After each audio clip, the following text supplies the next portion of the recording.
Hello दोस्तों, स्वागत है आपके अपने यूट्यूब चैनल नैनी हिंदी साहित्य सागर में। आज हम पढ़ेंगे काव्यशास्त्र, जो परीक्षा की दृष्टि से महत्वपूर्ण प्रश्न है। संस्कृत काव्यशास्त्रीय ग्रंथों के आधार पर काव्यशास्त्र का प्रथम आचार्य कौन है? भरत मुनि जी हैं। रस निष्पत्ति के प्रथम व्याख्याकार कौन है? रस निष्पत्ति के प्रथम व्याख्याकार भट्टलुल्लट जी हैं। भरत सूत्र रस सिद्धांत के अंतिम व्याख्याता कौन है? अभिनव गुप्त जी हैं। भरत सूत्र रस सिद्धांत के अंतिम व्याख्याता अभिनव गुप्त जी हैं। विभाव, अनुभाव, व्याभिचारी, संयोगाद, रस निष्पत्ति के संबंधों में उक्त प्रख्यात कथन किसका है? भरत मुनि जी का है। न्याय सिद्धांत के आधार पर रस निष्पत्ति की व्याख्या किसने की? शंकुक जी ने की है। न्याय सिद्धांत के आधार पर रस निष्पत्ति की व्याख्या शंकुक जी ने की। भट्टनायक का भोजगत व्यापार अभिनव गुप्त के मन में किस नाम से अभिहित हुआ? रसाभिव्यक्ति के नाम से अभिहित हुआ। अभिव्यक्तिवाद किस आचार्य का सिद्धांत है? अभिव्यक्तिवाद अभिनव गुप्त का सिद्धांत है। अभिधा भावगत भोग काव्य के 3 व्यापार किस आचार्य ने माने हैं? अभिधा भावगत भोग काव्य के 3 व्यापार भट्टनायक ने माने हैं। किस आचार्य को साधारणीकरण का प्रवर्तक माना जाता है? भट्टनायक को साधारणीकरण का प्रवर्तक माना जाता है। किस आचार्य का सिद्धांत चित्त तुरंग न्याय पर आधारित था? शंकुक का। किस आचार्य का सिद्धांत चित्त तुरंग न्याय पर आधारित था? शंकुक का। किस आचार्य के सिद्धांत को रस निष्पत्ति के संदर्भ में अनुमानवाद की संज्ञा दी गई? किस आचार्य के सिद्धांत को रस निष्पत्ति के संदर्भ में अनुमानवाद की संज्ञा दी गई? श्री शंकुक जी को। रस निष्पत्ति के संदर्भ में किस आचार्य के सिद्धांतों को आरोपवाद की संज्ञा दी गई? रस निष्पत्ति के संदर्भ में किस आचार्य के सिद्धांत को आरोपवाद की संज्ञा दी गई है? भट्टलुल्लट को। अगला क्वेश्चन है, रस भोक्ता का वास्तविक रमादि नट को किसने माना? भट्टलुल्लट ने माना। रस का भोक्ता वास्तविक रमादि नट को किसने माना है? भट्टलुल्लट ने माना। अभिनव भारती में किस ग्रंथ की टीका व्यवस्था है? अभिनव भारती में नाट्यशास्त्र की टीका व्यवस्था है। अभिनव भारती में किस ग्रंथ की टीका व्यवस्था है? नाट्यशास्त्र में।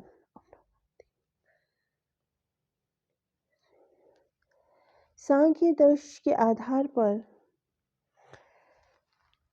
रस निष्पत्ति की व्याख्या करने वाले व्याख्याकार कौन थे?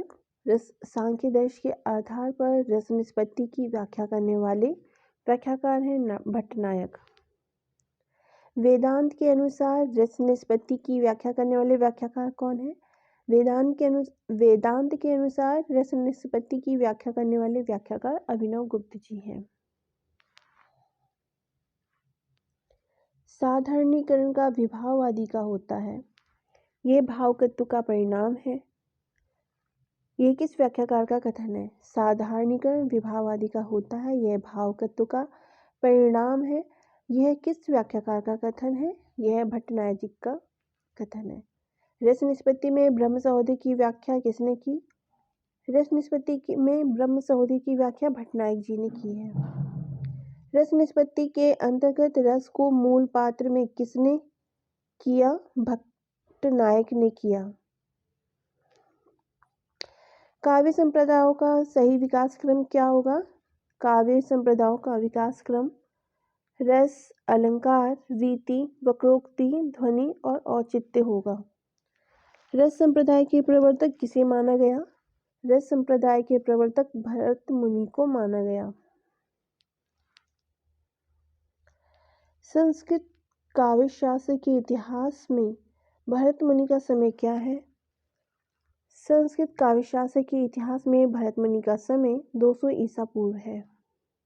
अलंकार संप्रदाय के प्रवर्तक कौन है? अलंकार संप्रदाय के प्रवर्तक आचार्य भामा है। भामा का समय कब से कब तक माना जाता है? भामा का समय 5वीं 6वीं शताब्दी के मध्यकाल का ठहराया जाता है। रीति संप्रदाय के प्रवर्तक का नाम क्या है? रीति संप्रदाय के प्रवर्तक का नाम वामन है। रीति संप्रदाय को काव्य की आत्मा मानने वाले आचार्य कौन है? वामन है। आचार्य वामन का समय 800 ईस्वी के आसपास माना जाता है। आचार्य वामन का समय किस ईस्वी के आसपास माना जाता है? 800 ईस्वी के आसपास माना जाता है। वक्रोक्ति जीवितकाय के नाम से कौन प्रसिद्ध है? वक्रोक्ति जीवितकाय के नाम से कुंतक प्रसिद्ध है। वक्रोक्ति संप्रदाय के प्रवर्तक कौन है? कुंतक है। वक्रोक्ति संप्रदाय के प्रवर्तक कौन है? वक्रोक्ति संप्रदाय के प्रवर्तक कुंतक है। भरत मुनि के रस सूत्र के व्याख्याकारों के नाम क्या है? भरत मुनि के रस सूत्र के व्याख्याकारों के नाम हैं भट्टलोलट, भट्टशंकुक, भट्टनायक और अभिनवगुप्त। रस के संबंध में भुक्तिवाद के प्रतिपादक कौन है? रस के संबंध में भुक्तिवाद के प्रतिपादक आचार्य भट्टनायक हैं।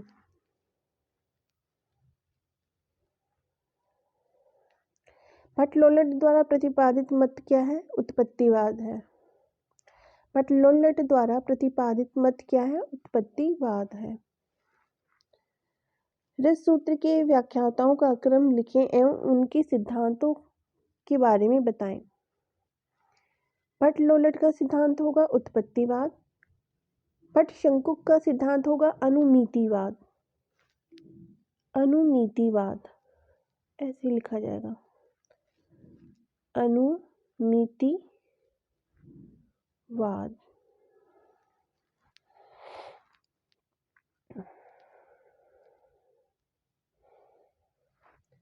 भट्टनायक का सिद्धांत होगा भुक्तिवाद